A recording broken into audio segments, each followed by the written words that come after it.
Olá, estudantes! Estamos iniciando mais uma videoaula, dessa vez uma videoaula de literatura, especificamente para os alunos do segundo ano do ensino médio e também da segunda etapa.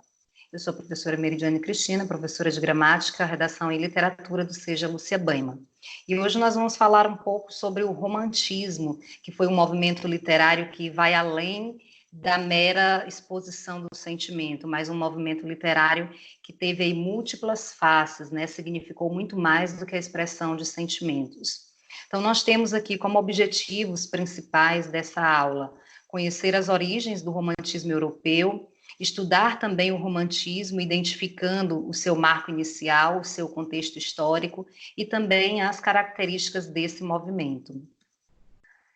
O assunto da aula de hoje está no capítulo 1 do nosso livro didático e tem como tema Romantismo, um movimento plural.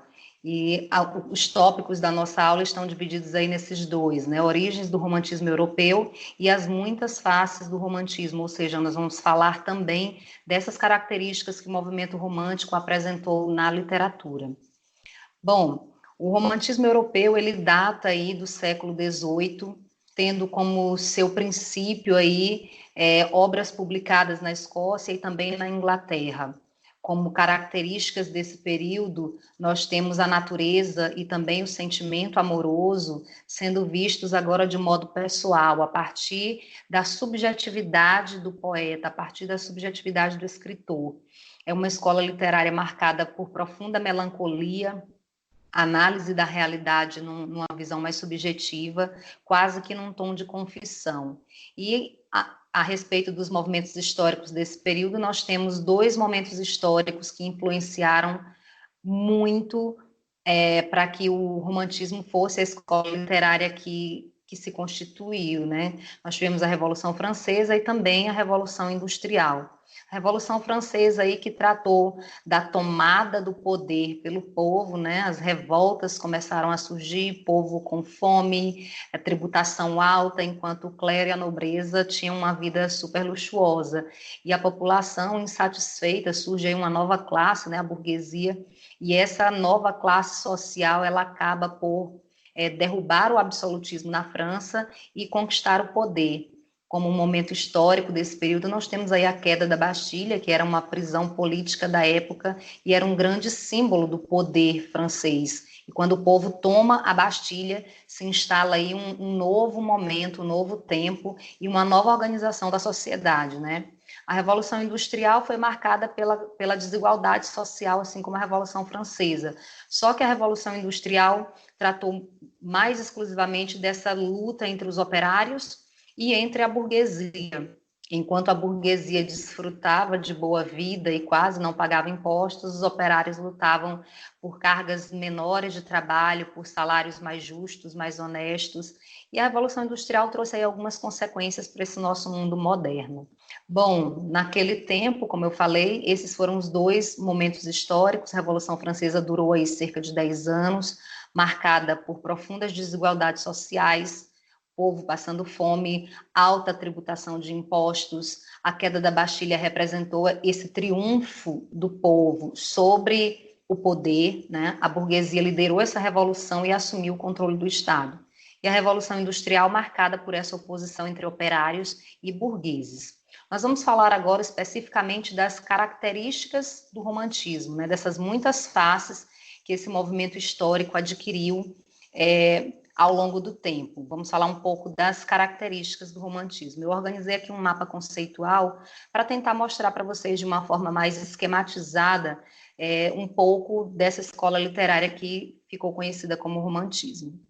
Então, nós temos aí essa escola literária, ela teve origem no século XVIII, final do século XVIII, e se estendeu aí até uma boa parte do século XIX. Nós temos como contexto histórico esses dois movimentos importantes, Revolução Francesa e Revolução Industrial, e nós vamos tratar agora das características desse movimento. Por que o romantismo ficou conhecido da forma como ficou, né? Uma das principais características do romantismo é o individualismo e o subjetivismo. O individualismo, ele ficou presente até mesmo na obra, na produção da obra literária, né? Agora, os autores não querem mais imitar os clássicos, não querem buscar outros modelos de produção. Então, esse individualismo vai se refletir também na originalidade da obra. E o subjetivismo, que é a colocação do sentimento, da visão pessoal do escritor a respeito da realidade que o cerca. Uma outra característica do romantismo também é a valorização das emoções. É até muito parecido com o sinônimo, né, de ser romântico, de declarar, de não ter medo de falar das emoções. Então, os poetas desse período valorizaram extremamente o eu, o sentimento, a visão pessoal de mundo. Outra característica do romantismo é a exaltação da natureza, né? A busca de um ideal de pátria, de um ideal de nação, a valorização da cor local. Temos ainda como característica desse período o pessimismo e a melancolia, né? O pessimismo principalmente vai influenciar a segunda geração do romantismo, que ficou conhecida como a geração do mal do século, em que os poetas, não achando solução para os problemas da vida, acabavam fugindo da realidade por várias vias que nós vamos ver um pouquinho mais à frente, né? E a melancolia, ela tem muito a ver com uma análise crítica da realidade, mas do ponto de vista pessoal. É aquele que analisa demais uma situação, que sofre por antecipação. Então, o poeta, o escritor do romantismo, ele tem essa característica, ele não tem uma visão muito otimista da vida, em alguns momentos. O pessimismo e a melancolia estão diretamente ligados aqui com a segunda geração do mal do século, né? Na verdade, o romantismo ficou conhecido como um movimento também do mal do século. Por que o mal do século? Porque muitos jovens, muitos adolescentes da época, inconformados com a sua vida, com a sua realidade, acabavam buscando formas de fugir da realidade, né? É aí que surge o termo escapismo. Então, os autores, os escritores buscavam formas de fugir da sua realidade. E quais eram essas formas, né? Eles procuravam o sonho, a fantasia, o delírio, né? Tentavam fugir da realidade nos seus delírios, nos seus sonhos, na sua imaginação, ou se voltavam para uma natureza idealizada, e a gente tem como exemplo no Brasil a canção do Exílio, de Gonçalves Dias, em que ele, exilado, ele fala do Brasil de uma forma idealizada, que a gente, comparando com os dias de hoje, a gente fica pensando onde era que estava a mente do poeta naquele tempo, porque tinha muita saudade da sua terra, então ele descreve um Brasil lindo, perfeito, né? A minha terra tem palmeiras, onde canta o sabiá, as aves que aqui gorjeiam, não gorjeiam como lá.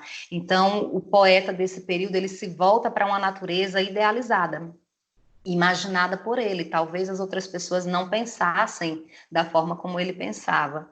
Um outro ambiente, um outro ramo da vida para onde o poeta tenta escapar é para a religiosidade, para tentar explicar a sua vida, o seu temperamento, por que é daquela forma. Então, muitas vezes ele recorre à religiosidade ou recorre ao mistério. Então, é muito comum nas obras do romantismo figuras fantasmagóricas, é muito comum encontrar relatos em obras literárias que falam a respeito de vampiros, de fantasmas, de túmulos, de cemitérios, de personagens espirituais, né?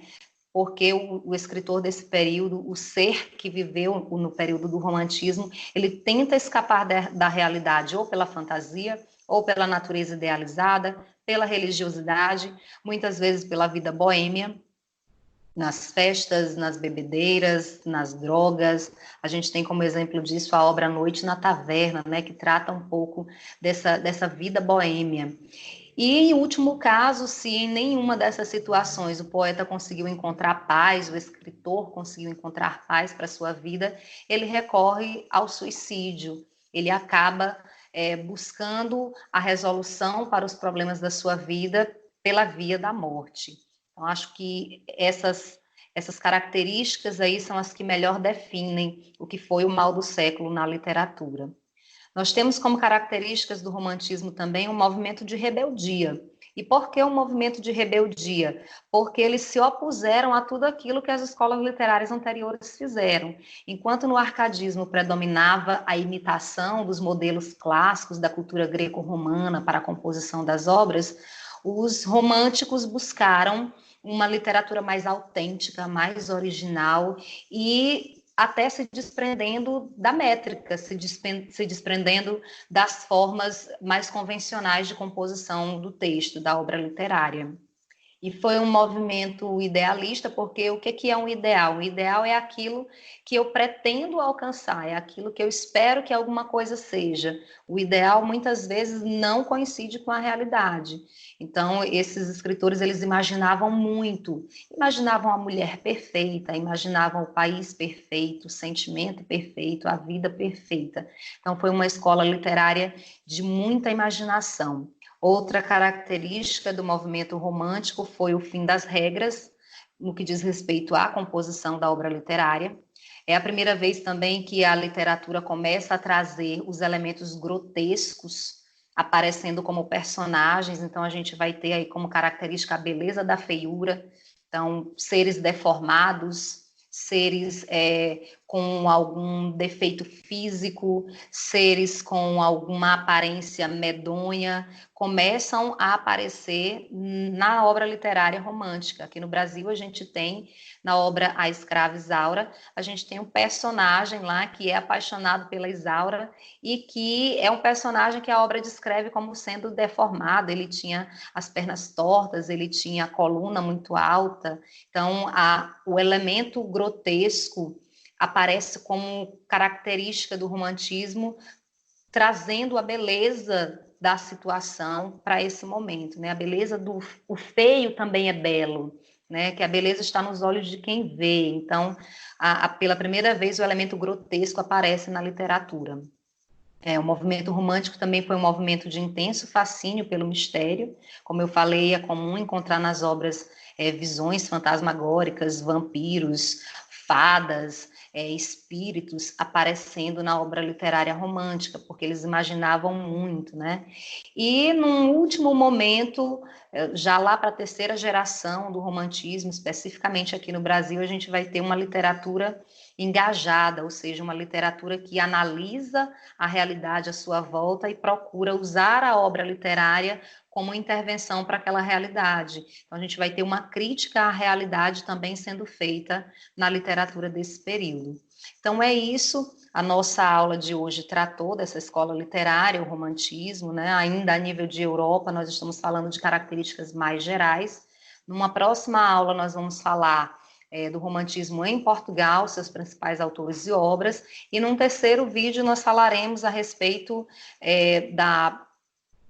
do romantismo no Brasil, também as características dessa obra e os principais autores e obras que influenciaram esse movimento. Então, resumindo aí tudo que nós estudamos nesse primeiro capítulo, nós falamos da origem do romantismo aí por volta do século XVIII, nós falamos dos dois momentos históricos importantes que definiram a sociedade daquela época, que foi a Revolução Industrial e também a Revolução Francesa, e nós falamos das características do romantismo, por que ele é chamado de romantismo, vai além do sentimentalismo exagerado, mas é também melancolia, pessimismo, supervalorização do eu, individualismo, a fuga da realidade, escapismo, mal do século, a beleza da feiura, a crítica à realidade, o fim das regras, e o mais importante de tudo, que precisa ficar definido, é que o romantismo ele foi um movimento de oposição a tudo que a literatura fez antes. Eles buscaram a literatura mais original, mais individualista e começaram a colocar isso nas suas obras. Então, individualismo, sentimentalismo, patriotismo são temas bem recorrentes quando nós tratamos de literatura, especificamente quando nós tratamos do romantismo. Então, a aula de hoje era isso, eu espero que tenha ficado claro o conteúdo e na próxima aula nós trataremos de continuar esse assunto.